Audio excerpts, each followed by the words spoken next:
Hey everyone, and welcome back to my late life lesbian journey. On my channel, I discuss and share my journey and process and sort of just life experience of going from being married to a man, getting divorced, and coming out as a lesbian. If you would like to follow my journey, please subscribe. And for those of you who already have subscribed, thanks for coming back.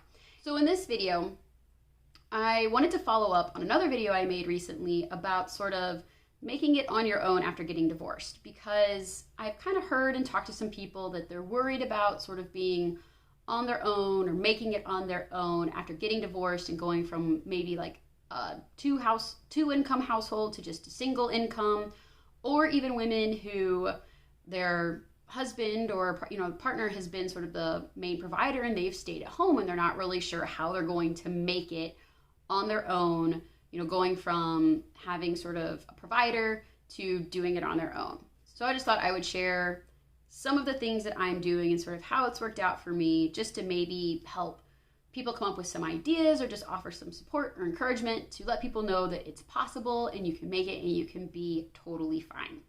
So in this video, I want to talk a little bit more about my jobs and the things that I do for income, because that's going to be one of the biggest things, is making sure that you have income to support, living and yourself and your family or whatever it is that you need to do. So for me personally, my main job is that I'm a pediatric occupational therapist, but I'm an independent contractor and self-employed.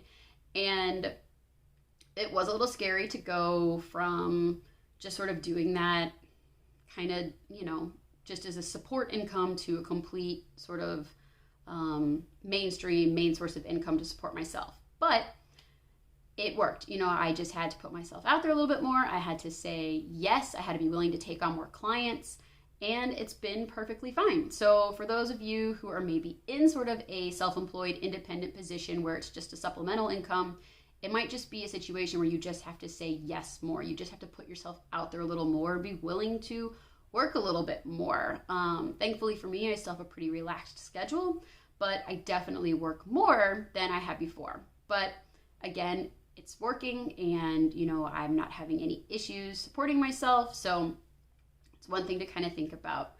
The other thing that I do is sort of a supplemental income, because it's something that I do from home, and I actually started it probably about 4 or 5 years ago, because I was just looking for something that I could do at home just for extra income. And I came across this website called Fiverr. It's Fiverr.com. And on this website, it's a place that if you're looking to have something done, you can go check out and see what people are offering. But on this website, people just offer a whole variety of services, and a lot of them are tech-based. So for me, what I offer is making spokesperson or product videos for people and their company or their product. So what I kind of started to do when I got into this is I went to the website, Fiverr, and I just started scrolling through and seeing the different things that people were offering. And some of these things are, photo editing or taking specific photos of things for people, or video editing, or writing blog articles, managing, social media accounts or setting up social media accounts. There's even things on there like be a tattoo artist, like design your tattoo for you. If you're really good at, Photoshop or drawing or something like that, there's people that are offering services like that. Designing a logo for your company or business. So it's all people offering services that other people can go on there and buy. And so for me, like I said, it was something that offered another source of income and was something that I could do from home. And it is something that I still do. And this sort of has become like my fun money, I guess, like just the supplemental stuff. And, yes, I could work my main job more, but doing these videos allows me to be home. And, my son can even be home just in the other room while I'm working on them.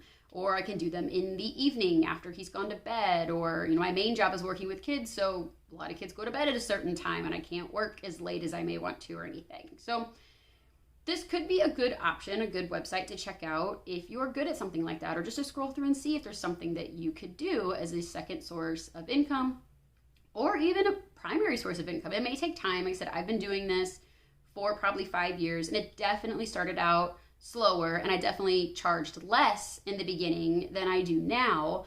But, over time it's grown, and, I've upped my prices, and I have actually even had to regulate how much I do it, because if I didn't, it would be too much to do on top of my main job. But it's really nice to know, especially in, with COVID and pandemic and everything, that I've still had another job to kind of fall back on to pick up the slack if my main job, wasn't as busy as I maybe needed it to be. So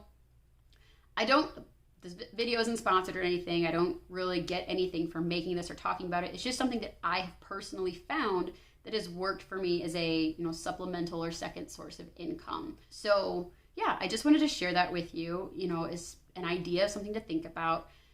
And the other thing too is just that when you're thinking about your job and what you're going to do, even if it's not through Fiverr or anything like that, if you have any desire to be self-employed or, independent in your work, there's so many different things that people will pay to have done. So think about like what it is that you're good at. If you're good at painting, if you're good at, refinishing things, if you're good at decorating, there are certain things that you could get into to potentially make yourself self-employed.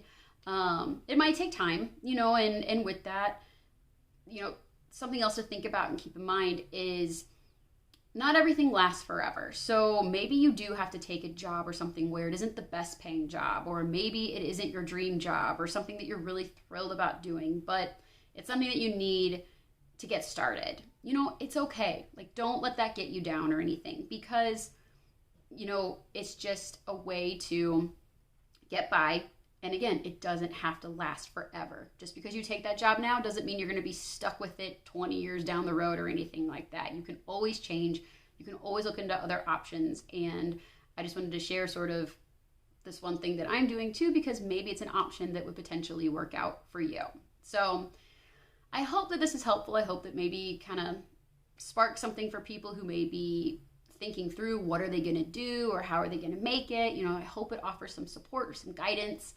And yeah, so let me know if you have any questions, or, leave a comment below. You can also always reach out to me on Instagram at ecbettis. And again, if you would like to follow my journey, please subscribe, and I will see you guys again in another video. Thanks.